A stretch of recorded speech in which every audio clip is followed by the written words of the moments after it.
Chapter 4, Partnership. Partnership.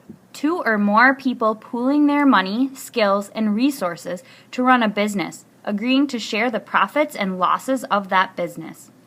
Jesse had been waiting for this moment, the moment when Evan would see their lemonade stand, see the wonderful decorations they had made, see the crowds of people waiting in line, see Megan Moriarty standing by her side. He would see it all and be so impressed. He would think to himself, wow, Jessie is one cool kid. She sure knows how to run a lemonade stand, right? And then he'd jog over and say, hey, can I help you out? And Jessie would say, sure. We were hoping you'd come over. And it would be like old times. Why hadn't it worked out like that? With one part of her brain, Jessie continued to take money from customers and make change. That was the part of her brain that worked just fine. With the other part of her brain, Jessie went over what had happened with Evan. That was the part of her brain that tended to run in circles. She and Megan were selling lemonade. Business had been good.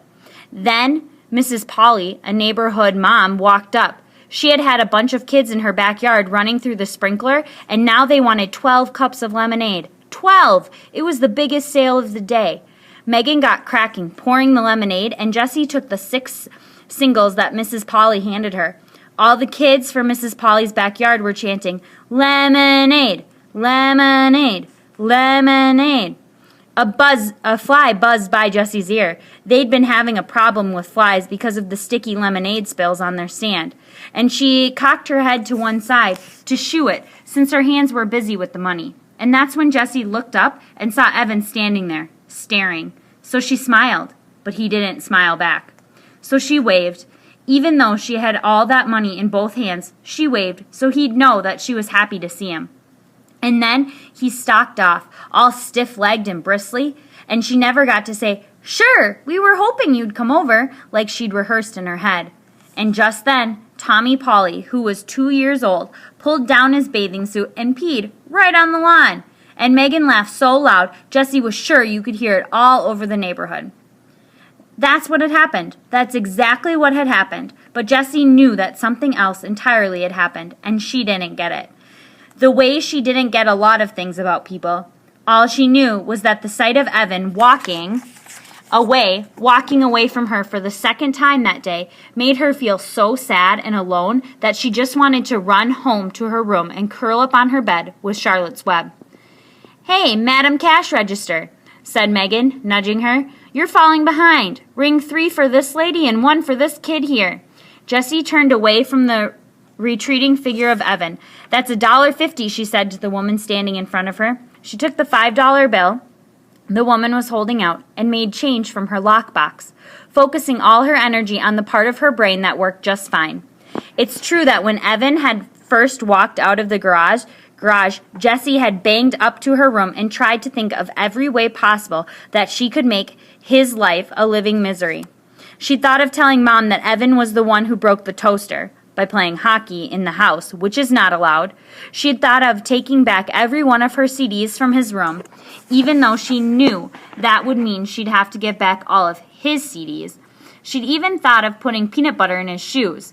This was something she'd read in a book, and she loved to imagine that moment of horror when he'd think he'd somehow gotten dog dew inside his shoes. But when these ideas had finished bouncing around her brain, and when her breathing had returned to normal and her fists weren't clenched at her sides anymore, she knew that what she really wanted was to get the old Evan back, the one who was so much fun to be around, the one who helped her out of every jam. Like when she ate all of the Lorna Doones that Mom had set aside for the Girl Scout meeting, and Evan had ridden his bike to the 7-Eleven and bought a new package before Mom even noticed.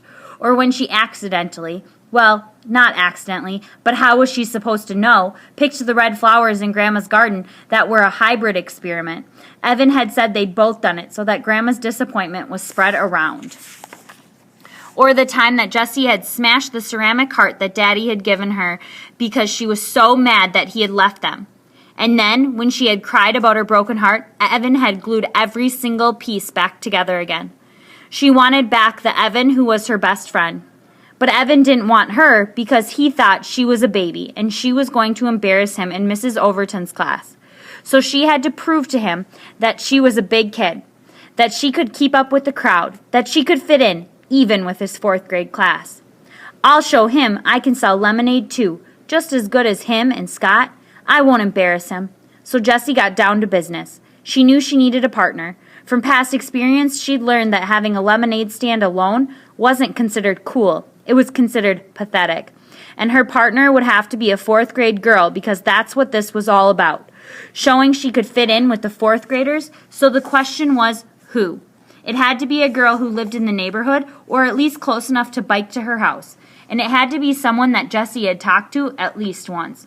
No way she could call up a girl she'd never even talked to. And it had to be someone who seemed nice. This last part was a problem because Jessie knew that she often thought people were nice and then they turned out to be not nice. Case in point, those 2nd grade girls. So Jessie decided it had to be someone who Evan thought was nice. Evan knew about these things. He was the one who had explained with his big arm around her shoulder, "Jessie, those girls are making fun of you. They are not nice." When Jessie thought about all these different requirements, there was only one obvious answer: Megan Moriarty. She lived less than 3 blocks down the street. Jessie had said hi to her a few times while biking in the neighborhood, and Evan must have thought she was nice because Jessie had found a piece of paper in his trash can with Megan's name written all over it. Why would he cover a page with her name if he didn't think she was a nice person? Jessie went to the kitchen and climbed onto a stool so that she could reach the cabinet over the stove. She took down the school phone book and looked through the listings for both of last year's 3rd grade classes. No Megan Moriarty. Duh, Jessie remembered. She'd moved in halfway through the school year. With a sinking heart, Jessie checked the town phone book. No Moriarty family listed on Damon Road. Okay, said Jessie, slapping the phone book shut and putting it back in the cabinet over the stove. Time for Plan B. Jessie went to the hall closet and got out her backpack, which had been hanging there, empty, since the last day of school. Inside, she put 3 cans of frozen lemonade from the freezer and her lockbox full of change. She put the $10 bill, still paperclipped to last year's birthday card from her grandmother, in her top desk drawer. Then she went to the garage, strapped on her helmet, and rode off on her bike. As she left the driveway, she could see Evan and Scott's lemonade stand on the corner, but she was careful not to make eye contact. She didn't want to talk to Evan until she was ready to. Ta-da! Impress him. Her heart leaped when she imagined him ditching Scott to be with her. Megan's house was so close that Jessie got there in less than 30 seconds. And less than 30 seconds wasn't nearly long enough for her to plan what she was going to say. So she rode back and forth in front of the house about 50 times, trying to pick the right words. "What are you doing?" a voice shouted from the upstairs window. Jessie slammed on her foot brakes and looked up. Megan was staring down at her. She looked huge. Her voice did not sound nice. "Riding my bike?" said Jessie. "But why are you riding back and forth?" asked Megan impatiently. "In front of my house." "I don't know," said Jessie. "You want to play?" "Who are you?" asked Megan. "Jessie," said Jessie, pointing down the street toward her house. "Evan's little sister," asked Megan. Jessie felt like a deflating balloon. "Yeah." "Oh," said Megan. "I couldn't tell 'cause of the helmet." Jessie took off her helmet. "So you want us?" she asked. There was a long pause. "Where's Evan?" asked Megan. "He's out somewhere with a friend," said Jessie. "Oh," said Megan. Jessie looked down at the ground. "People tell you things," Evan had told her once, "with their hands in their faces and the way they stand. It's not just what they say. You gotta pay attention, Jess. You gotta watch for the things you're saying, not with their words." Jessie looked back up. It was hard to see Megan at all. She was so far up and behind the window screen. Jessie sucked in her breath. "Do you want to do something?" Another long pause. Jessie started counting in her head. 1 1,000, 2 1,000, 3 1,000, 4 1,000, 5 1,000, 6 1,000. "Sure," said Megan. Then her head disappeared from the window. A minute later, Megan was at the front door. "Hey," she said, opening the screen. Jessie raised her hand in something that was halfway between a wave and a salute as she walked in. Her sweaty bangs stuck to her forehead where the helmet had mashed them down. She was so nervous about saying something stupid, she didn't say anything at all. Megan leaned against the banister of the stairs and crossed her arms. "So," said Jessie. She stared at Megan, who was fiddling with the 7 or 8 band bracelets on her arm. Jessie counted 2 Livestrongs, 1 Red Sox World Champs, 1 March of Dimes, and 1 Race for the Cure. "What's that one?" she asked, pointing to a band bracelet with tiger stripes. Megan stretched it off her wrist and gave it to Jessie. It's for the Animal Rescue League. My mom gave them some money, so they gave us this and a bumper sticker. I've got 22 band bracelets. Cool, said Jessie, handing the bracelet back. Megan flipped it back on. She continued to play with the bracelets on her arm, running them up and down, up and down. So, what do you want to do? Asked Megan. I don't know, said Jessie. Let me think. We could have a lemonade stand. Said Megan, sounding bored. It'll be fun. Come on. We don't have any lemonade, said Megan. I've got 3 cans, said Jessie. She slipped the backpack off her back and dumped out the 3 cans of frozen lemonade. Her lockbox came rattling out, too. What's that? Asked Megan. My lockbox, said Jessie. We can use it to make change. She felt her face getting red. Maybe 4th graders weren't supposed to have lockboxes? How much money have you got? Asked Megan. You mean in change or all together? Megan pointed at the lockbox. How much is in there?